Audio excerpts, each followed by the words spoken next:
Hey, it's Thomas here, and welcome to another edition of BRStv Reacts, the awesome show where I get to check out all of your tanks, the reefs of the reefing community, and give you my thoughts, feedback, general praise, maybe some constructive criticism if you need it, some help if you will, and just have some fun. You guys get up to some awesome stuff in this reefing hobby of ours. So let's take a look. Today is a YouTube edition, which means these were videos uploaded to YouTube by you with the hashtag BRStv Reacts. If you want to know how you can get yours featured, check out the comment pinned at the top of the comment section below with all the details on how you can do that. Let's get started. First up, we've got Christopher Hayes. Loving the shimmer from the LEDs. Beautiful bright corals. Great selection of coral in this tank so far. Lots and lots of color. We've got everything from the orange side to the green side. Various golds and different colors of orange, red. Beautiful euphyllias, torches. Definitely a LPS dominated vibe going on here. Beautiful orange hammer or gold hammer, green hammer. One of my favorite softies in there too, which is really, really nice. Right in the center of the aquascape, it's that screaming green cabbage coral. Just a sweet piece and very, very quick growing, not that hard to find and get a hold of, but just looks fantastic. Some star polyps, couple of shades. We got the really, really kind of toxic green star polyps on the right, and then the bluer green star polyps on the left. That's really nice. Gonna get those to grow where they're not gonna interrupt anything else. Really sweet. Really nice. I'm also a really big fan of the clove polyps you've got with the orange stripes and the green centers. Really, really nice. Utter chaos zoas, good collection of zoas. This is a really good example of a tank that's not going to be very difficult to upkeep at all.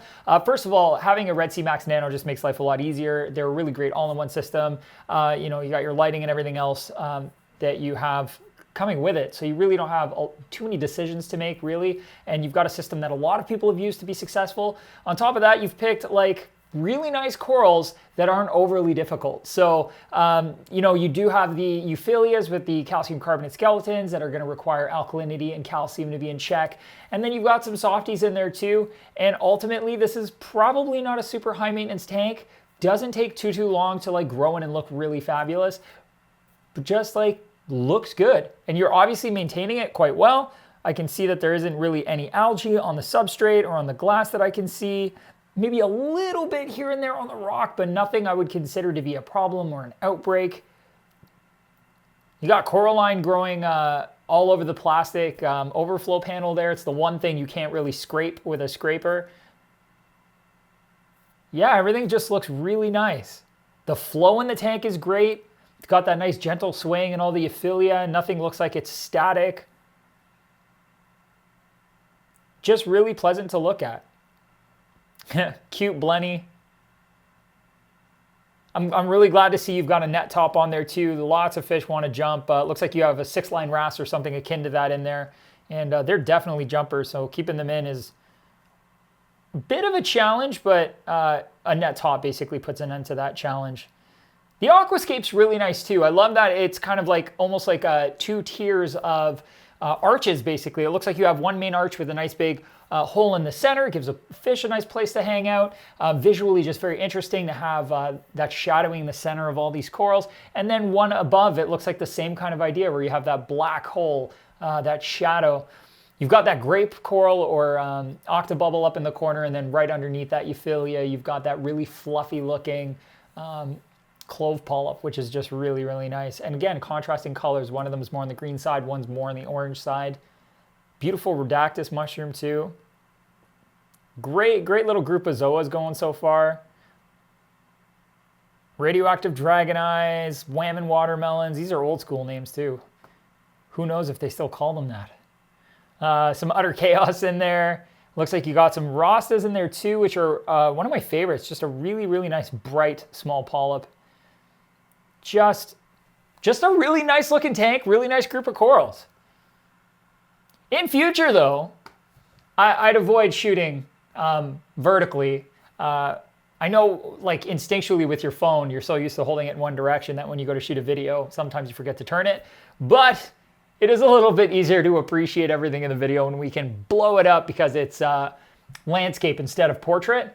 Not a big deal. Still really enjoyed it. Still a great way to view the tank.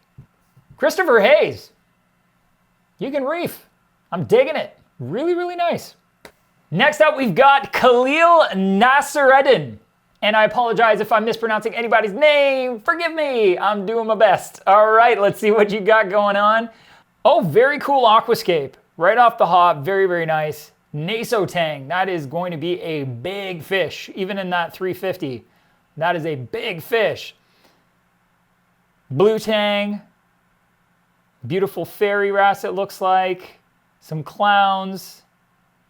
3 clowns. That is an odd number of clowns, but they seem to be getting along all right. Really nice start to the corals you got going on in the tank. Since you named the video update, I'm assuming this is probably a newer tank that you're getting going. That really big dramatic arch is very, very cool.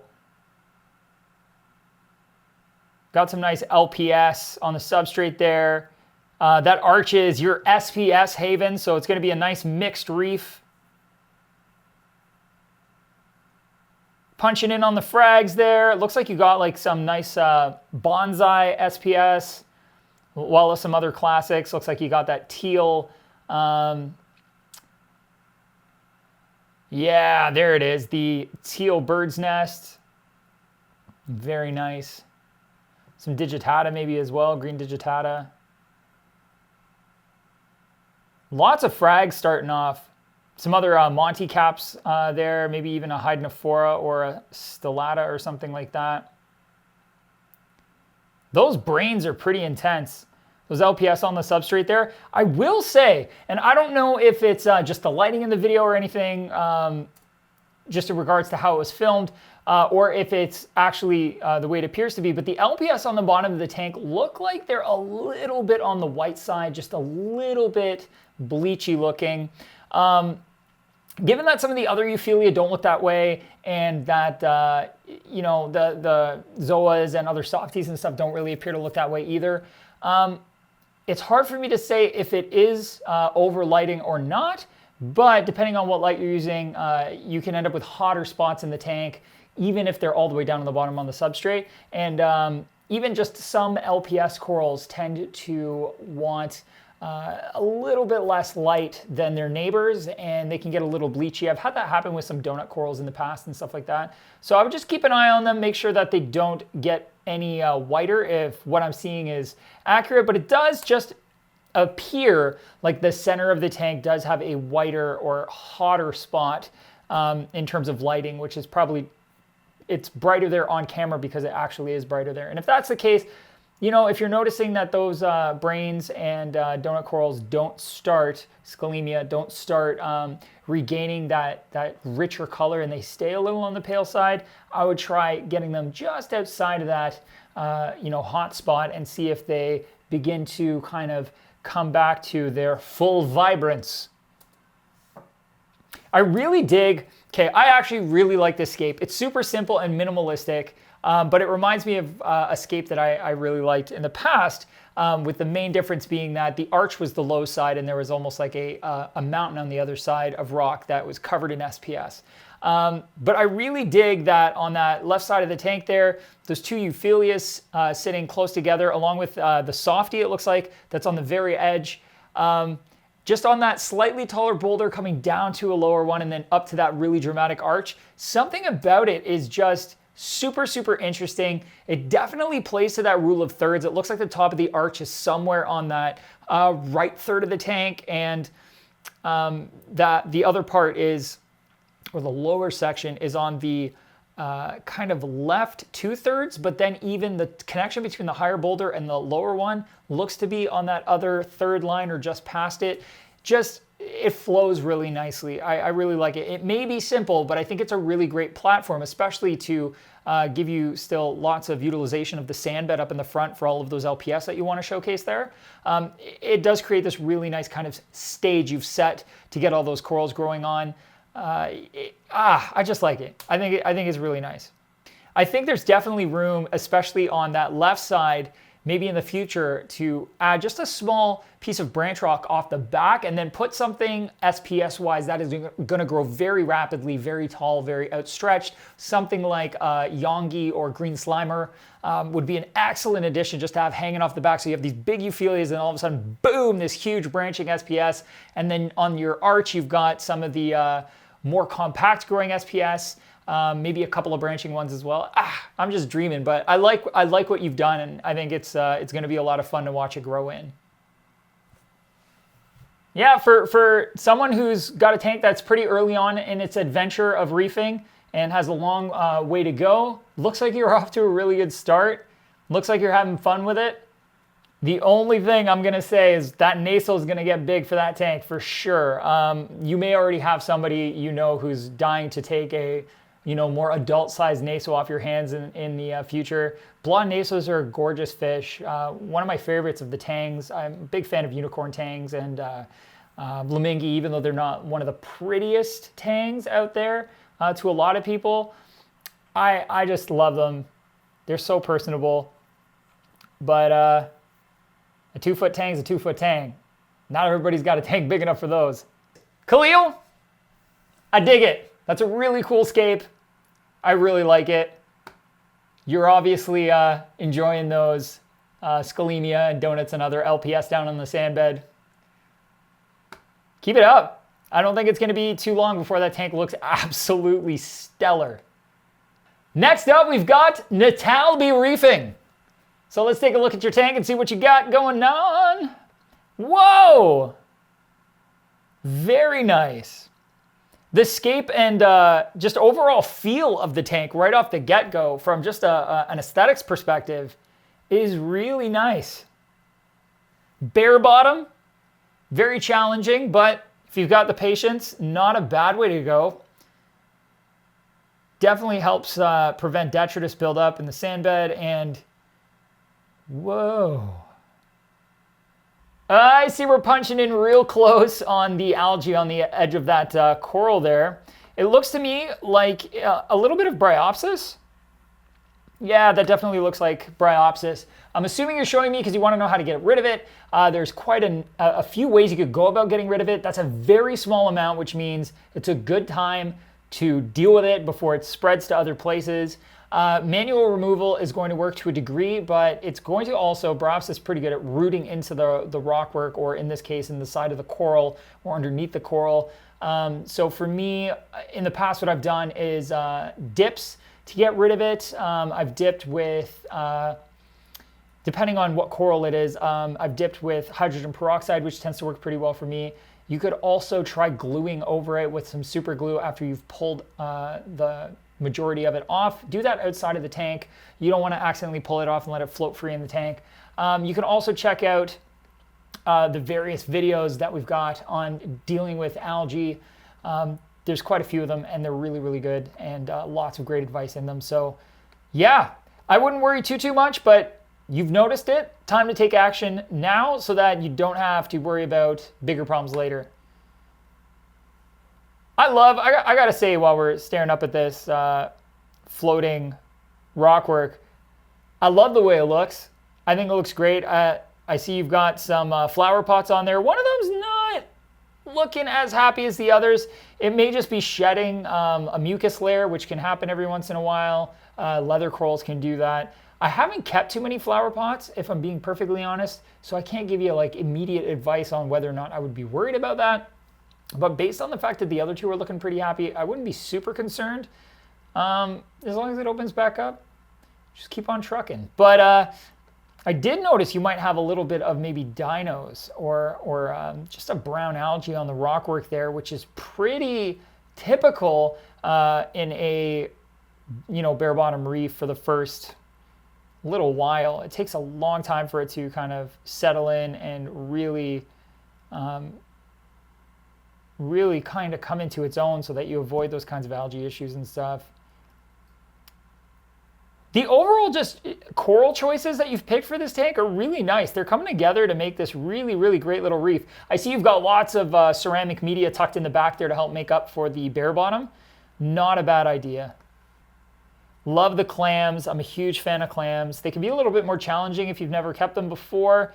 I don't think they're too hard, and I think they're a really great asset for nutrient export. They seem to take up quite a bit of like nitrate and stuff, and I've almost never run a reef tank without clams. I can't remember the last time I didn't put a clam in a reef tank. I think even my first reef tank ever had clams in it, and I've never had a reef tank without tridacnid clams. So we're pulled out and looking at the whole tank again. And I just want to say it again. The overall scape and the coral choices and where they're placed in this tank are so interesting to look at.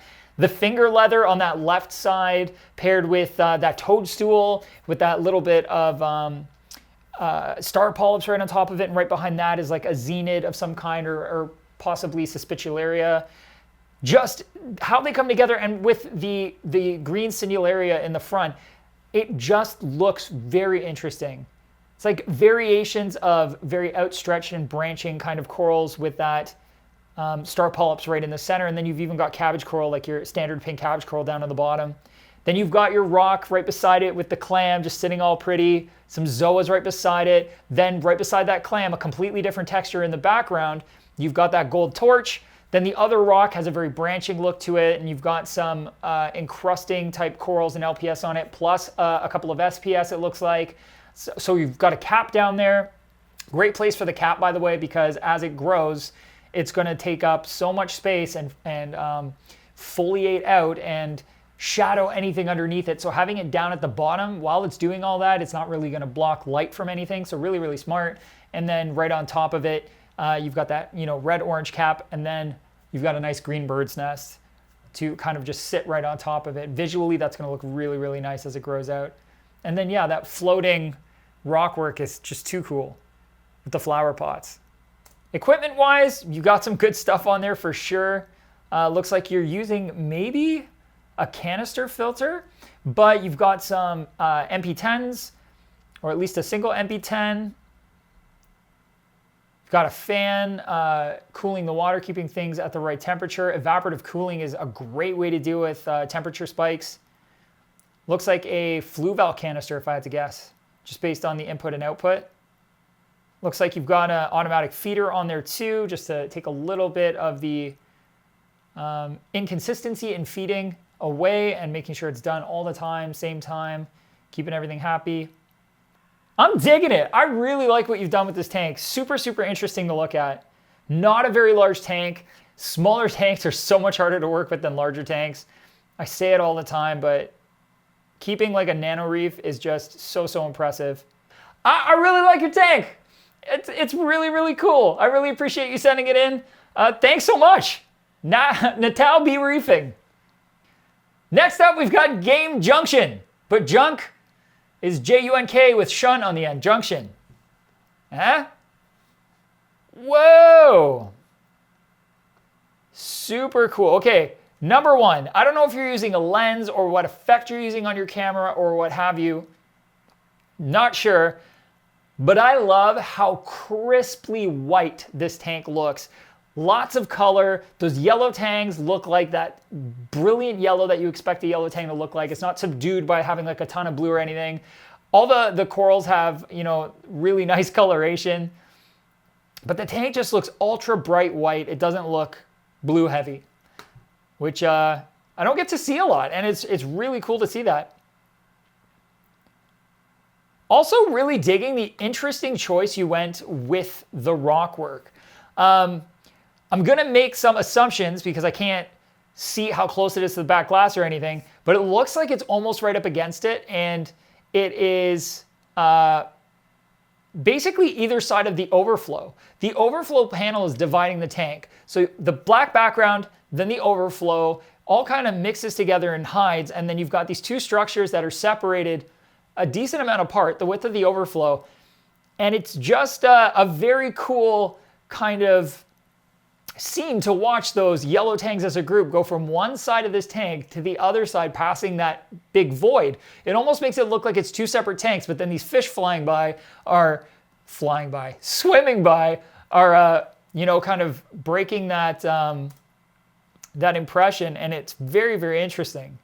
I love that left side. Okay, the left side of the tank, I love that arch and that overall structure you've made. Very, very nice. Coral placement looks really, really good too. The right side is more interesting in terms of shape and things jutting out. It's a little bit taller. And then again, coral placement's really, really nice. The umbrella coral, or it may be crown leather, in the center of that kind of opening, great place to stick that and kind of utilize that big open gap in the center of your arch. Very nice. That group of yellow tangs is gorgeous. Really, really fun to watch. Not sure what lighting you're using. Maybe pendants like Casillas or something like that. Either way, it looks really, really good.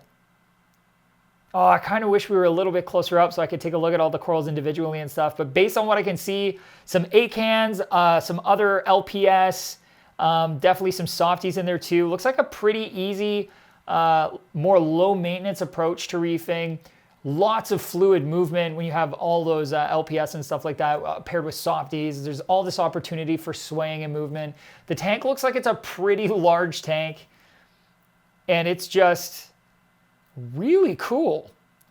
This series of tanks in this React so far is a great way to showcase how many different ways there are to achieve super interesting aquascapes in tanks, and how basically you can have several people all trying to accomplish the same thing, which is just a beautiful reef aquarium, and all achieve it in such vastly different ways while still doing all the same things, right? Like we're all monitoring chemistry, we're all monitoring temperature, we're picking fish we like and corals we like and making sure they have the light they need and the flow they need and the food they need.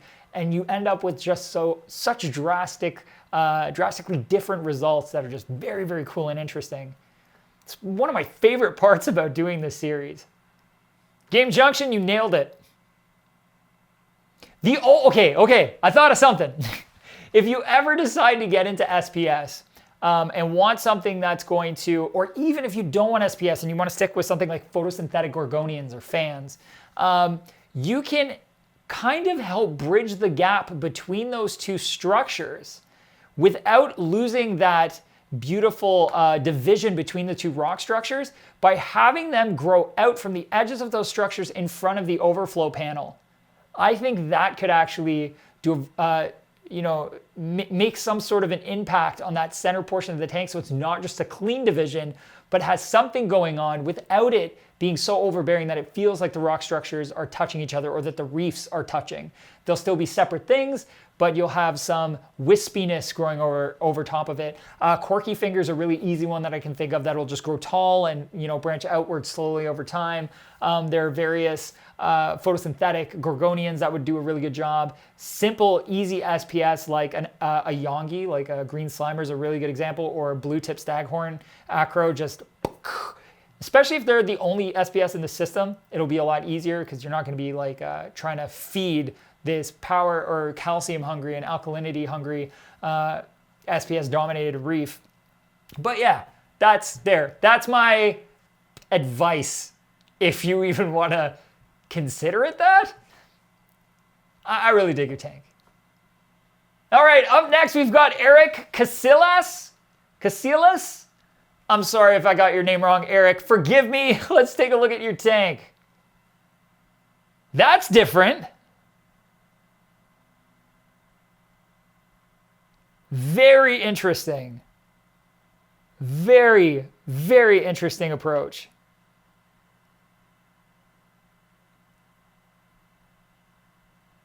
I'm not going to lie. I really like it. Man, I was just saying that this episode was a great example of how you can do things so differently as one reef keeper to another. They have such different opinions on what looks good or what an interesting reefscape is going to look like. And Eric, you've got like probably one of the rarest approaches to reef keeping. And that is by no means like a negative thing or anything like that. I find it incredibly interesting when people take this approach because it is definitely the road less traveled. First off, the rock that you use in the tank is super, super interesting to look at. Really great shapes. The scape is really interesting and really neat. But you've incorporated artificial ornaments along with your reef. And not many people do that. And if they do it, it's usually in a very subtle way. I think it is really cool that you've gone and made it a lot less subtle by having a theme to it. So you've got those kind of Roman arches in the background that kind of go throughout the entire tank. And there, I think the main theme of the tank, I would say, is that there's like a lost city almost at the bottom of the tank. And you've done it mostly on the back sides. So it makes it feel like this rock structure you've created is sitting inside of maybe a theater or something like that, built out of these Roman columns. And then you've got a Star Wars, I'm not gonna mess this up, AT-AT? Is it an AT-AT? I hope that's what it is. I'll feel silly if I got it wrong. Anyways, the big walkers. And what's really cool about that big AT-AT walker, whatever it is, right at the beginning of the video, I didn't even notice that's what it was because it is so similar in shape to those pillars you've got in the background. Looking awesome. So I'm gonna consider this a Star Wars themed reef. You're not even going easy. You're not like, this is just gonna be, a themed saltwater tank. Maybe I'll put some corals in as well. You full out got SPS in there. You're just gonna build a reef around this Star Wars scene. And I think that's gonna look really awesome. I am actually stoked to see what this looks like.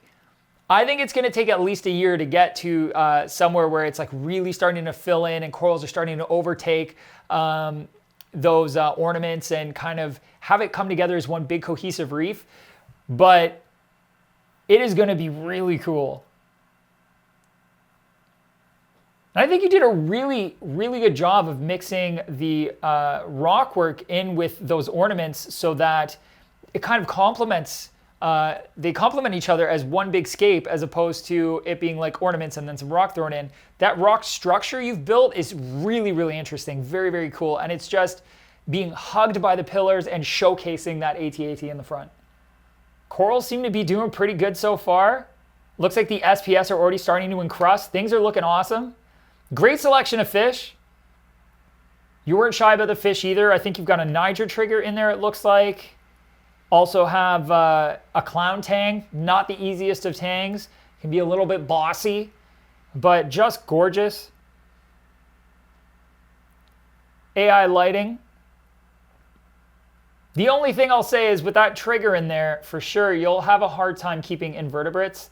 I've always found it difficult. Like they don't usually bother corals and stuff, but I have never really seen a tank that had Niger triggers that could keep snails for any length of time or hermit crabs.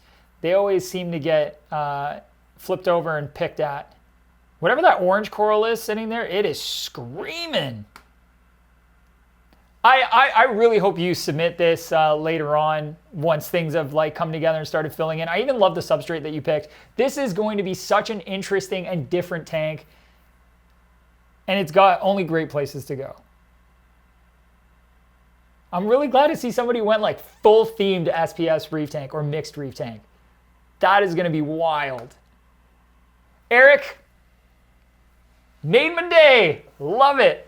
Thank you so much to everybody who sent in a tank for us to check out today. If you want to have your reef featured here on BRStv Reacts, it's easy. Upload your video to YouTube and hashtag it BRStv Reacts and we will find it. We'll have a wicked awesome fun time, kind of just, hanging out, talking reefs, checking out everybody's tanks, having a good time. If you want to see some of the previous good times we've had checking out each other's tanks, right there. All kinds of episodes, all the tanks. So much fun. Check it out.